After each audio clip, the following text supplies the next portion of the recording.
Pessoal da igreja, com a paz do Senhor. Amém. Quero convidar a todos para nós lermos a palavra do Senhor no livro de 1 Reis, capítulo de número 18, versículo de número 38.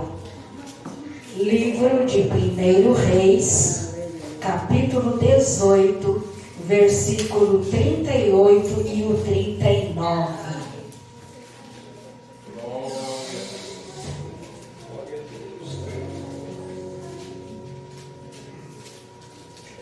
Primeiro Reis 18, versículos 38 e 39, que vai dizer assim: Então caiu o fogo do Senhor e consumiu o holocausto, e a lenha, e as pedras, e o pó, e ainda lambeu a água que estava no rego. O que vendo todo o povo, caíram sobre os seus rostos e disseram: Só o Senhor é Deus. Só o Senhor é Deus. E você pode se assentar nesta hora, também declarando: só o Senhor é Deus. Só o Senhor é Deus. Só Ele é o autor e salvador das nossas vidas. Aleluia, louvado e engrandecido é o nome poderoso do Senhor. Nessa noite eu quero falar a respeito do desafio do altar. Eliseu, ele está aqui diante de um grande desafio. Normalmente para um cristão, normalmente para um adorador, levantar um altar não é tão difícil assim. Normalmente para quem ama o Senhor, levantar um altar não é uma coisa tão impossível assim. Mas por que estamos diante de um grande desafio? Porque Israel está corrompida. O rei é Acabe, a rainha é Jezabel. Ela trouxe do seu reinado o Deus Baal para ser adorado em Israel. O Deus verdadeiro foi deixado de lado. O Deus Todo-Poderoso foi deixado de lado. As escrituras foram guardadas. Se levantaram profetas e mais profetas para ensinar a adoração a Baal, para se ensinar a adoração a Azera. E ali o povo estava corrompido. E agora então se levanta o profeta Elias com um grande desafio. O desafio de levantar um altar ao Deus verdadeiro. Um desafio de levantar um altar para o Deus Todo-Poderoso. Porque ainda que a humanidade se corrompa, ainda que as pessoas ao nosso redor se corrompam, eu e você precisamos ser levantadores de altar, para que o nome do Senhor seja conhecido, para que o Senhor se manifeste na sua glória e todos vejam que só o Senhor é Deus. Não importa quantos deuses se levantam, não importa quantas imagens são intituladas, não importa a quantos sejam dado a autoria ou dado a divindade, eu e você continuaremos fiel, adorando a um só Deus, um só Senhor, aquele que criou os céus e a terra, aquele que salvou a mim e a você, aquele que escreveu o nosso nome no livro da vida, aquele que derramou seu sangue para que os nossos pecados fossem purificados, e por causa dele nós temos vida, somos salvos, sobre as suas pisaduras nós já fomos curados. Era necessário que este altar fosse levantado em Israel. Altar no hebraico vai significar um lugar onde se sacrifica. O conceito de altar é um local sagrado em um templo, um ponto focal para se realizar sacrifícios e ofertas. Então, de acordo com este conceito, altar é um lugar determinado num lugar sagrado. Então dá para levantar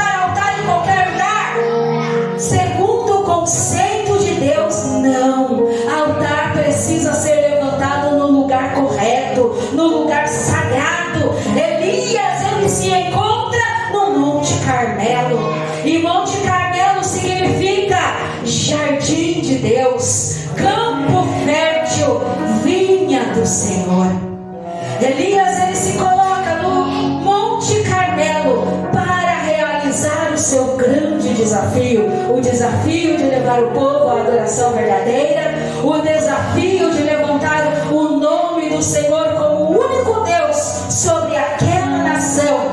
Então ele se coloca no lugar necessário para fazer o sacrifício necessário que era devido ao Senhor.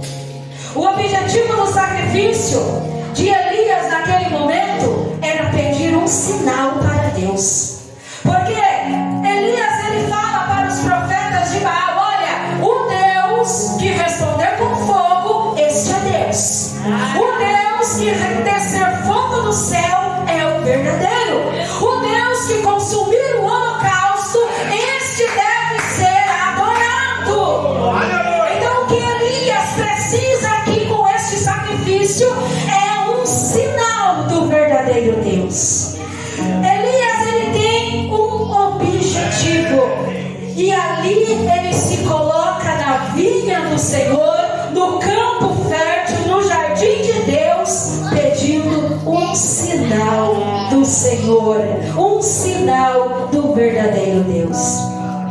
Mas para que este sinal acontecesse, para que este sinal se manifestasse, para que o sinal fosse visível a todos que ali estavam, foi necessário que ele fizesse alguns preparativos.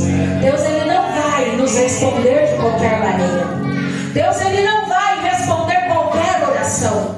Ou Deus não vai responder uma oração feita de qualquer forma. É necessário preparativos. O preparativo que Elias começa a realizar logo após todo o espetáculo que os profetas de Baal, os profetas de Azera fizeram, o que Elias faz é ajunta o povo. Ele dá um brado dizendo: achegai-vos a mim, porque o povo estava disperso, o povo não estava crendo, não estava acreditando.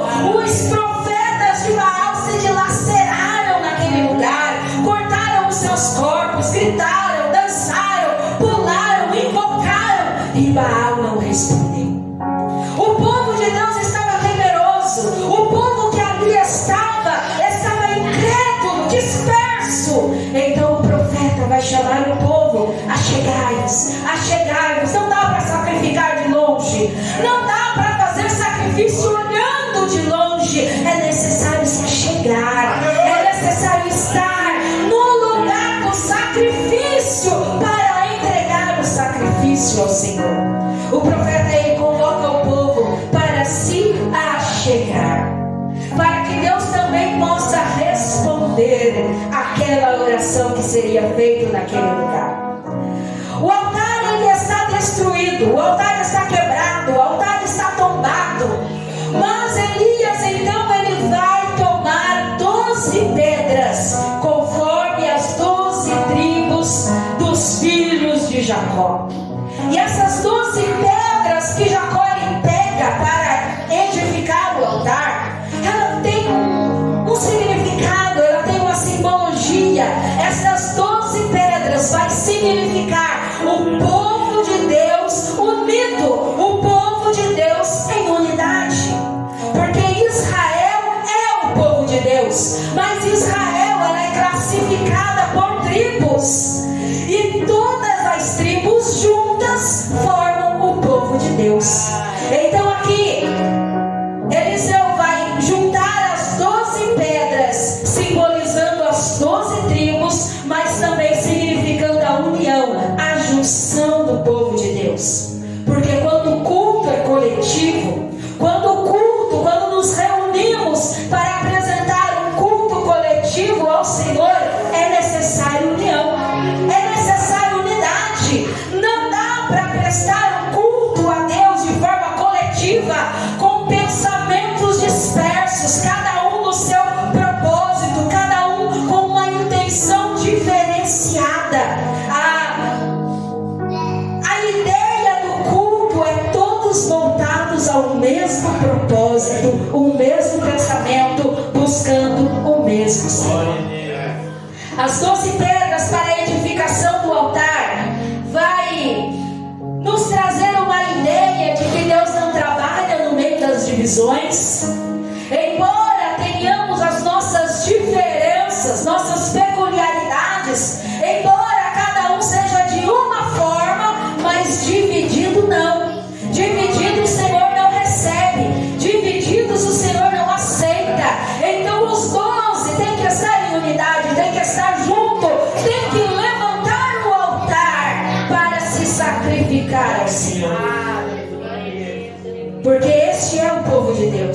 um povo lavado, remido, chamado para fora, mas também um povo unido, um povo que não fala mal um do outro, um povo que quando um está enfermo, todos oram, um povo que quando um necessita, todos ajudam.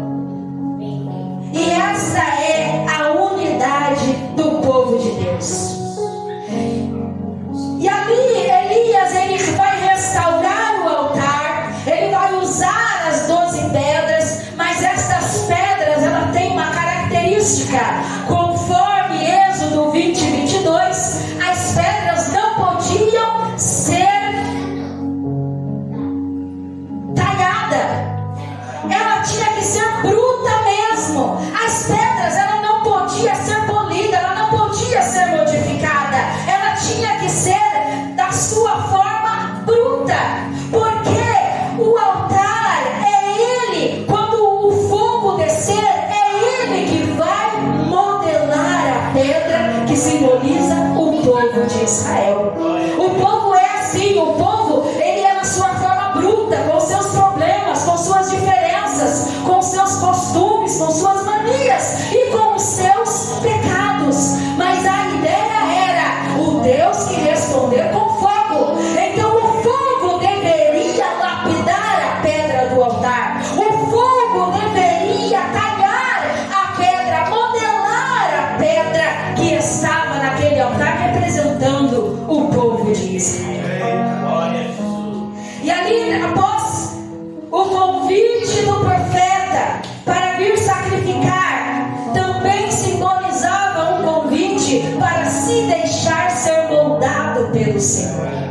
Falamos que Israel estava corrompido, falamos que o povo estava na idolatria, falamos que Jezabel trouxe os seus deuses para dentro de Israel e o Deus verdadeiro foi esquecido. O povo estava na sua forma bruta, se tratando em adorar. Então o convite também era para o povo se deixar moldar, se deixar lapidar, se deixar ser trabalhado. Porque quando ofertamos algo ao Senhor, o Senhor, vindo com a sua resposta, Ele também vem com a sua ação sobre as nossas vidas. Aleluia! Elias levanta o altar com as 12 pedras e ele também, ao redor do altar, ele faz um vale, ele faz um rego, ele cava uma cova, e essa cova, ela tem a largura de 2 medidas de semente. Essa largura, ela é a mesma medida do plantio, da vala que se fazia para a plantação. Era a medida da vala que foi construída ao redor do altar. Mas essa medida de vala que foi cavada ao redor do altar, ela também tem uma simbologia. E a simbologia dela é justamente para delimitar as medidas da separação entre o altar que Deus recebe o sacrifício e o altar que Deus não recebe o sacrifício.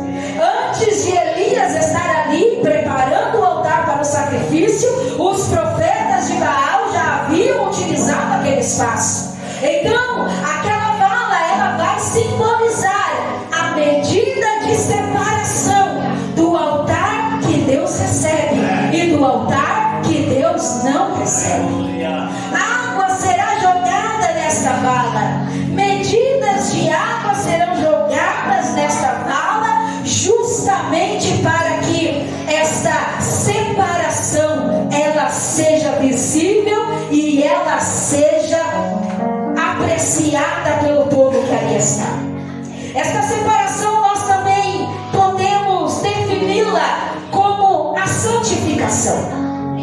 Porque altar que oferta ao Senhor com santificação recebe resposta. Mas o altar que não tem santificação, ele não terá resposta do Senhor. Há uma separação, há uma divisão, há uma diferença do altar que Deus recebe e do altar que Deus não recebe. Porque se Deus recebesse qualquer altar, o altar de Baal seria respondido. Mas agora estamos diante do altar que Elias quer levantar. Elias quer levantar um altar em Israel. Elias quer levantar um altar no coração de um povo idólatra. Elias quer mostrar quem é o Deus verdadeiro. Há diferença, há separação, há limitações para quem quer servir e para quem não quer servir, para quem quer fazer a obra do Senhor com vontade e para quem quer fazer de qualquer maneira. Será demonstrado então desta forma. Nós vamos ver que após ter se levantado o altar de pedras, as 12 pedras, após Elias ter mandado cavar a vala ao redor do altar, ele vai armar a lenha e ele vai dividir o bezerro que seria dado em sacrifício em pedaços e vai pôr sobre a lenha. E isto fala sobre os elementos do culto que deve ser providenciado pelo participante. Já ouvimos diversas vezes palavras dizendo que culto não é receber, culto é oferecer, culto é dar. E quando vamos dar alguma coisa, temos que ter alguma coisa nas mãos para entregar. A lenha e o bezerro fala do elementos de culto que precisa ser providenciado pelo ofertante. Quem tem que trazer a lenha é o ofertante. Quem tem que trazer o bezerro é o ofertante. E neste caso era um bezerro, não um cordeiro, porque era uma oferta especial. E toda vez que se entregaria uma oferta de sacrifício especial e de adoração a Deus, era um bezerro que era ofertado ao Senhor. Um bezerro perfeito, um bezerro sem manchas, simbolizava o sacrifício especial de adoração. A lenha é o condutor do fogo para que o sacrifício chegasse até as narinas de Deus. A lenha temos que ter, a lenha temos que trazer. O condutor do avivamento precisa estar em mim e em você. O fogo vai descer, o fogo do Senhor vai descer, mas você precisa ser um recipiente do fogo do Senhor. Você precisa ser a lenha que será acesa pelo Senhor e precisa trazer o bezerro da adoração verdadeira para ofertar ao Senhor. Sobre o bezerro, sobre a lenha, também foi derramado 4 cântaros de água. E aquela água derramada foi se escorrendo até encherem também as valas. Há um consenso que foi por volta de 150 litros de água derramada sobre a lenha, sobre o bezerro e também nas valas. Então, Elias ele queria mostrar para o povo que aquilo era dependência de Deus. Não era truque, não era ação humana, mas o que aconteceria ali, dada a providência que eles já haviam realizado, só Deus podia fazer.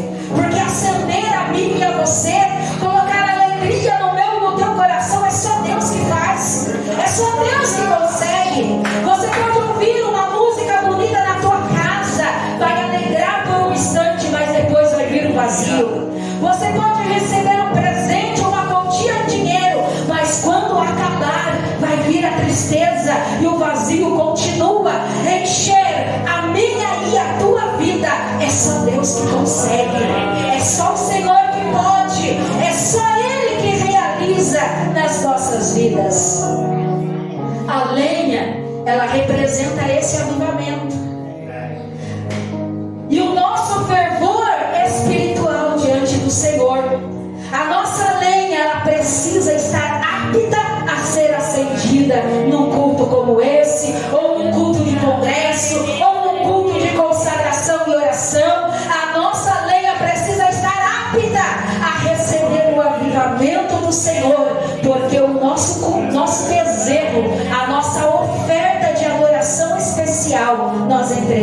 cada culto, nós entregamos a cada momento que nos reunimos para ofertar e sacrificar ao Senhor.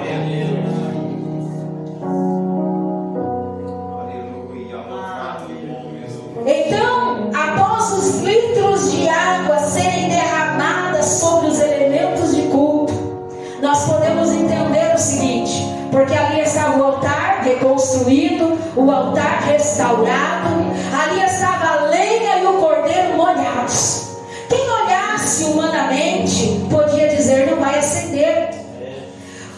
O sacrifício, para ser realizado, tinha que ser queimado. Sacrifício tem que ter fogo, sacrifício tem que queimar. Se o sacrifício não queimar, não foi recebido pelo Senhor. Mas quem olhasse humanamente diria: a lenha está molhada, a água está transbordando do altar, não vai pegar fogo, não vai acender. Sabe o que isso significa? Significa o nosso dia a dia, as nossas dificuldades. Nós até queremos ser fervorosos, ser fiéis, ser cheios do Espírito, mas aí vem os problemas, vem as lutas, vem a incredulidade, vem as decepções. É como água sendo jogada sobre a nossa vida espiritual, e aí a gente vai apagando, apagando, apagando. Mas nesta noite o Espírito do Senhor, Ele está aqui para queimar esta água, para queimar este sacrifício, para acender esta lenha, para alegrar o teu coração, para receber a sua oferta. O mundo até pode derramar baldes de água sobre a nossa espiritualidade, mas quando dobrarmos os nossos joelhos, essa água será lambida pelo fogo do Espírito do Senhor.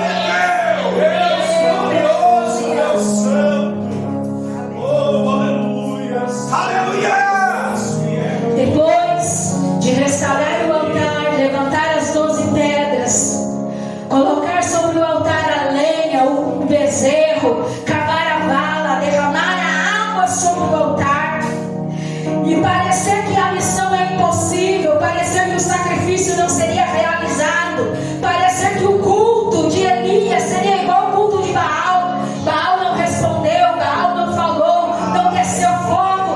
Quando os profetas oraram, quando os profetas de Baal oraram, não desceu fogo. Mas então Elias, ele vai fazer o último passo de um verdadeiro culto. Ele vai orar. Foi o versículo que nós lemos. Elias, ele vai se colocar diante daquele altar restaurado, altar que simboliza eu e você, altar que deveria ser lapidado, altar que parecia ser impossível o recebimento da adoração. E ele então vai dizer assim: ó Senhor, Deus de Abraão, Deus de Isaac, Deus de Israel, manifeste-se hoje que tu és o Deus em Israel, e que eu sou teu servo, e que conforme as tuas palavras fiz todas estas coisas. E Elias vai continuar dizendo: responde-me, Senhor, responde-me, para que este povo conheça que tu, Senhor, és Deus, e que tu fizestes tornar o seu coração atrás.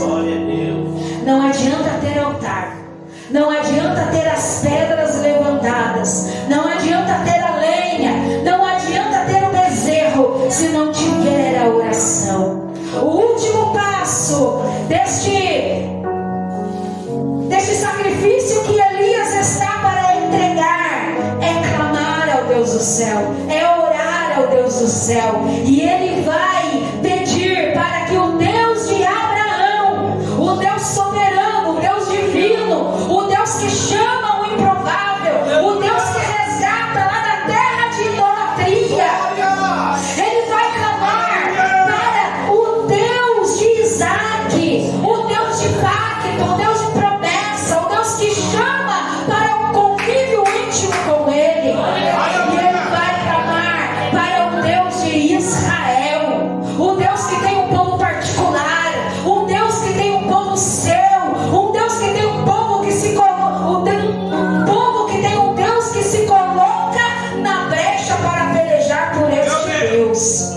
E o que Elias vai pedir naquele momento? Manifesta a tua presença.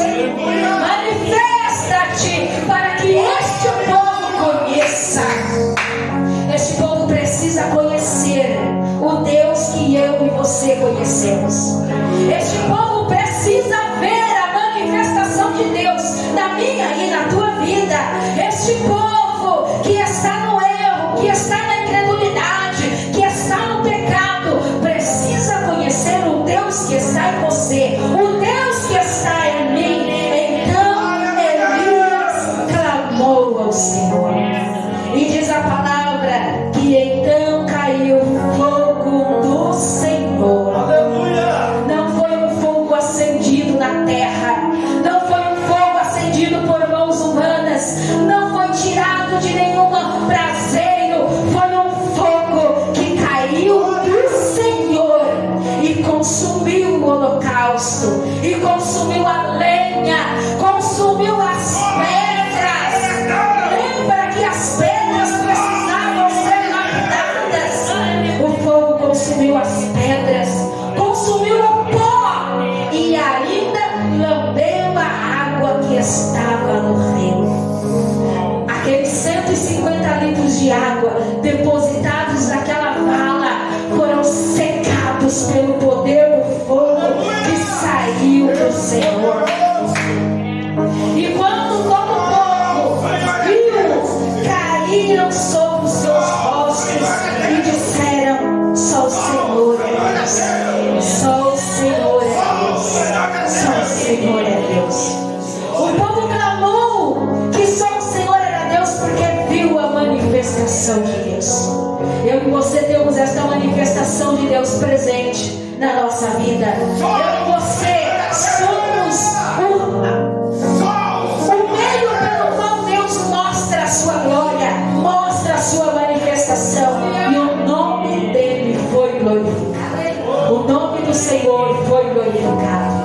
Deus não vai ser comparado com Baal. O culto a Deus não será comparado com o culto de profetas de Baal. O culto a Deus sempre será um diferencial.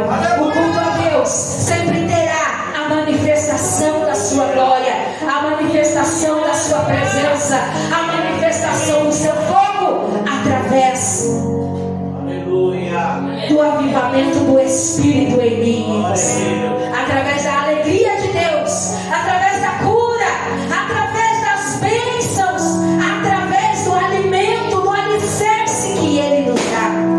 E nós também podemos dizer: só o Senhor é Deus, só o meu Senhor, só o nosso Senhor é Deus. Só Ele pode vencer desafios, só Ele pode responder com fogo, só Ele pode derrotar Baal, só Ele pode pôr por terra um rei inimigo, um rei que não teme ao Senhor.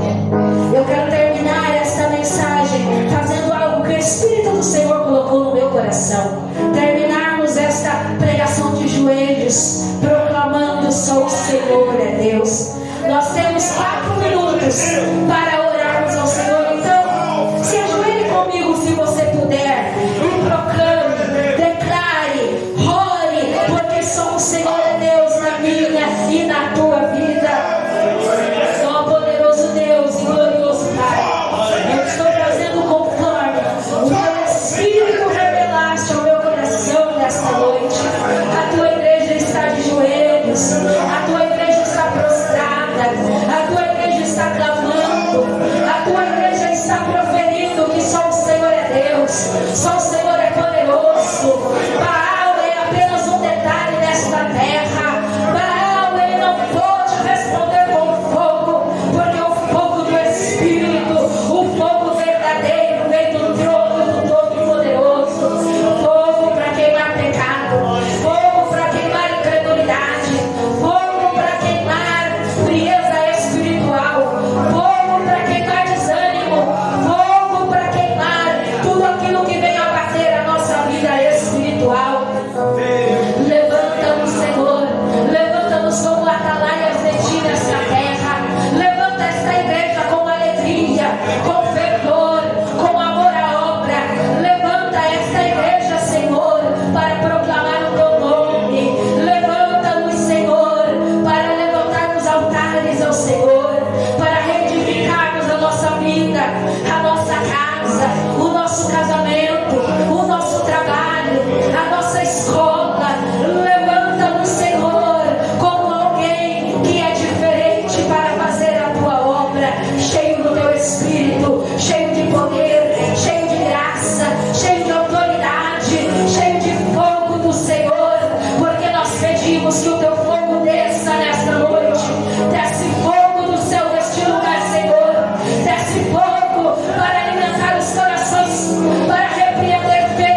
mientras nada es seguro, no